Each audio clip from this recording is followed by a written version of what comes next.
tanan diri sa church na ako'y paabot nga letter. Hindi pwede nga, hindi ta pwede nga makadungog ani. Where are the others?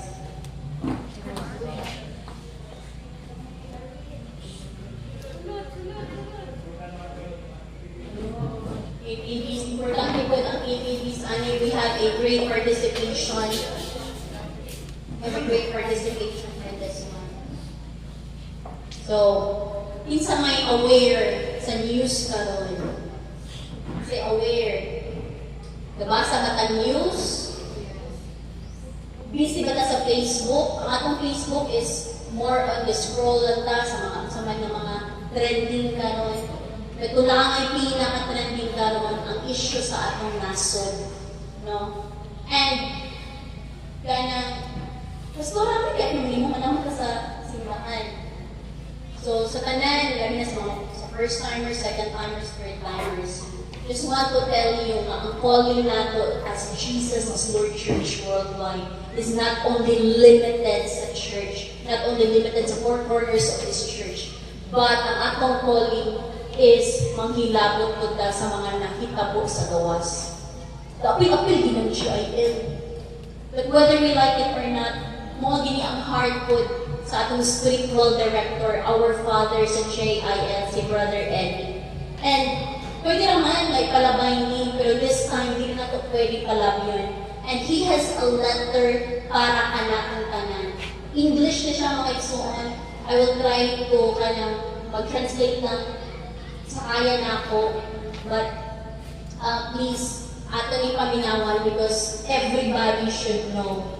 Everybody dapat makabaluan down from the management down sa local.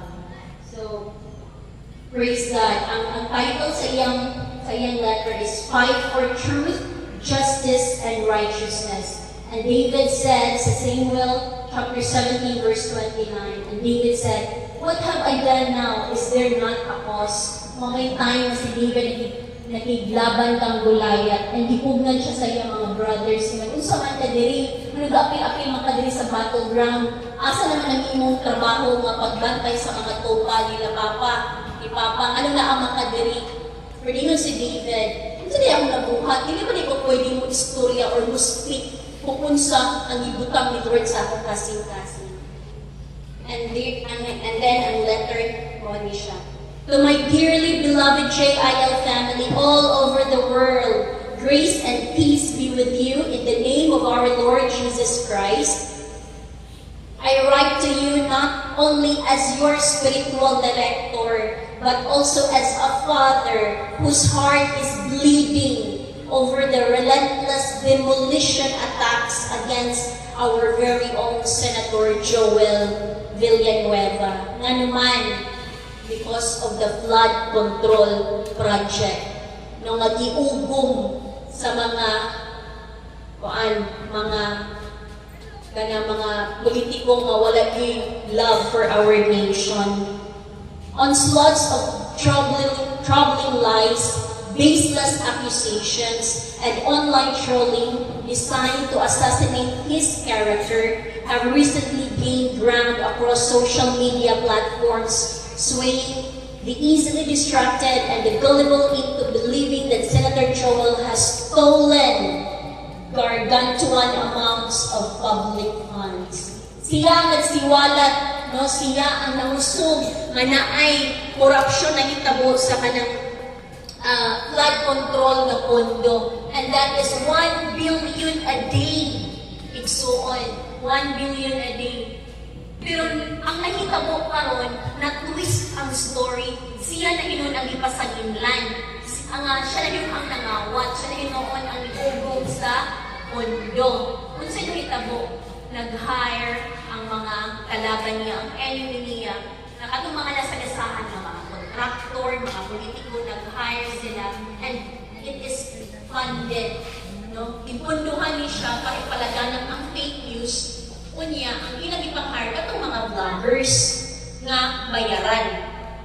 Sadly, these malicious fake news videos produced by paid trolls and unscrupulous content creators operators who have exchanged the last shred of their decency for pathetic loose change, have influenced even some of the most discerning among us. In fact, the evil narrative that is making its rounds in political and social circles have evolved and has gone as far as discrediting and taking God's name in vain, is speaking abusively against the name of our church. Alarma na ta.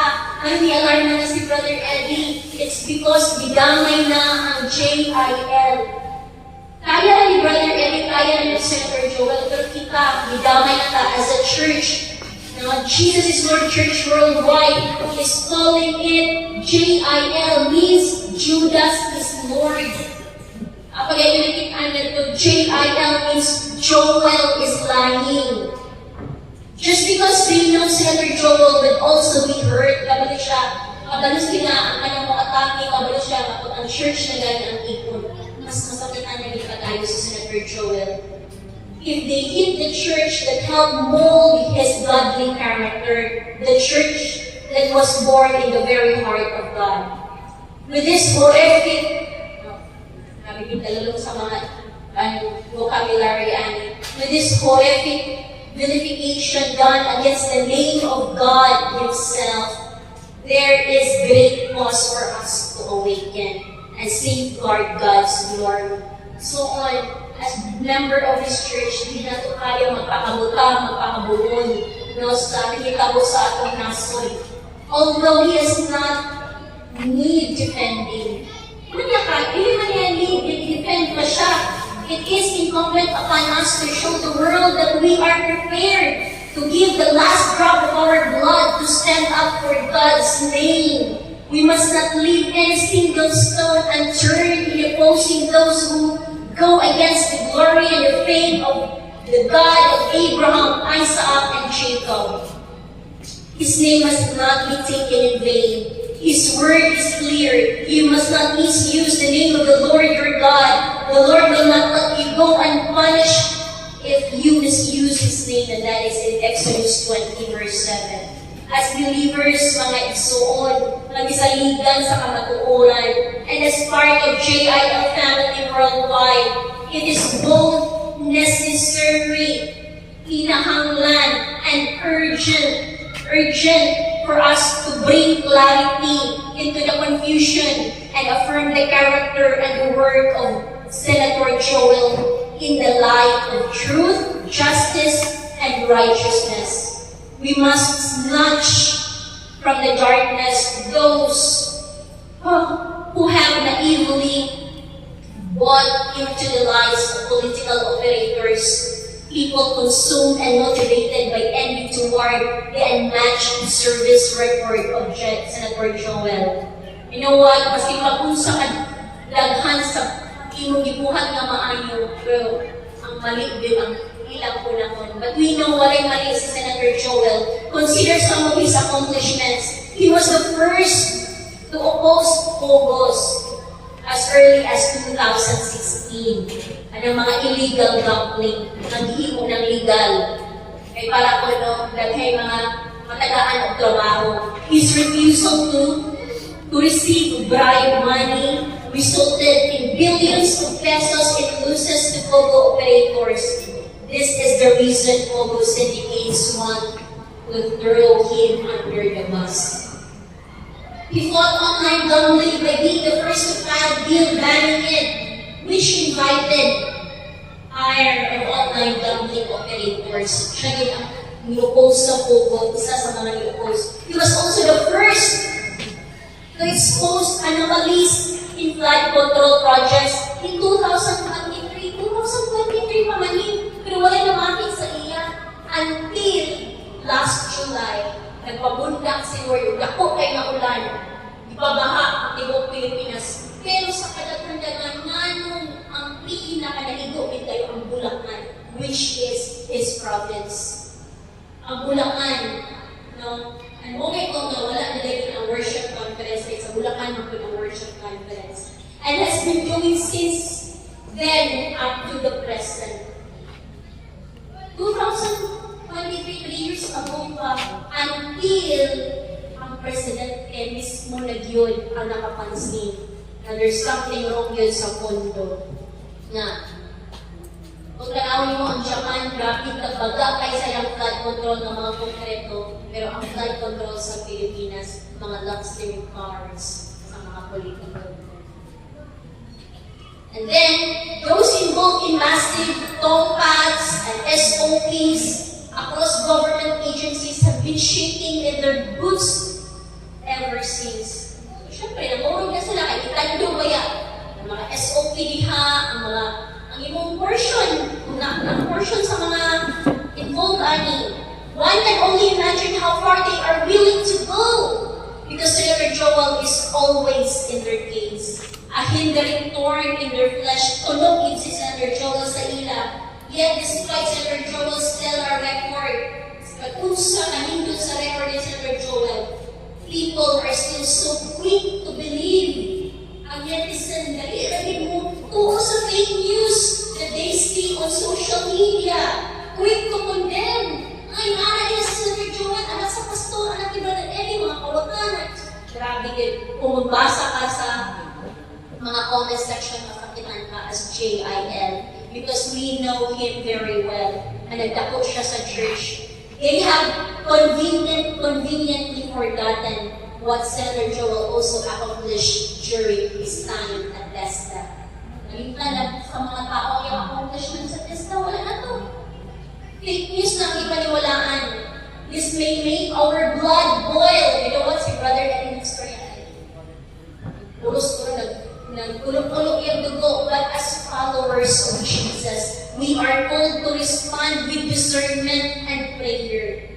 So, the other side of being a worshiper as JIL Church is being a warrior.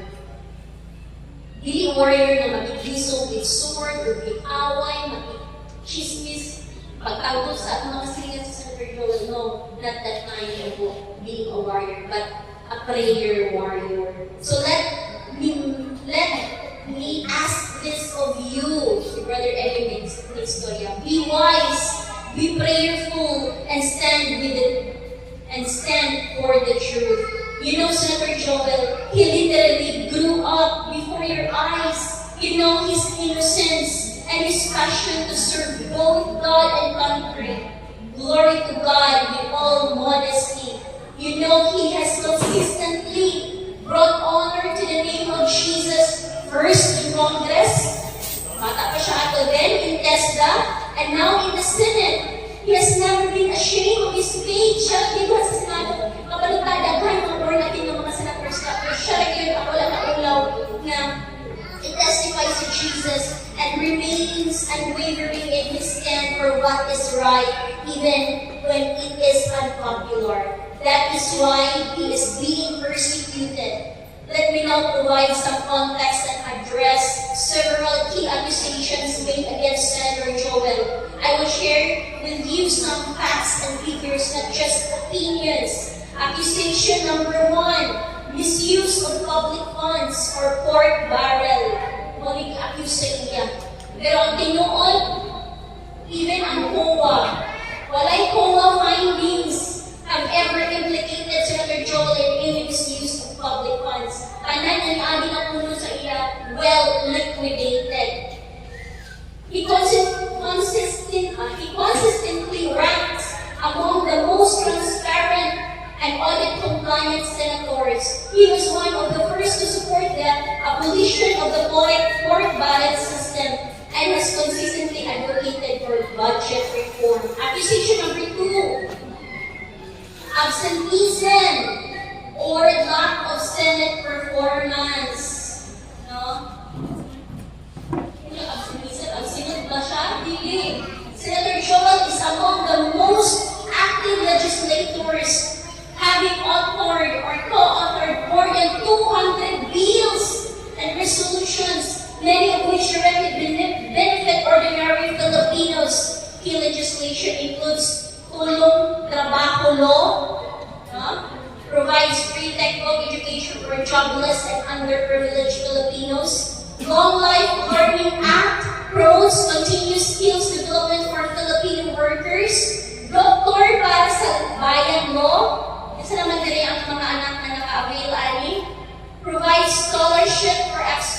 aspiring doctors and provide them with their needs going to medical school. Na ano siya mga isuon? If you want your children na mag-work na ay scholarship for this, expanded tertiary education equivalency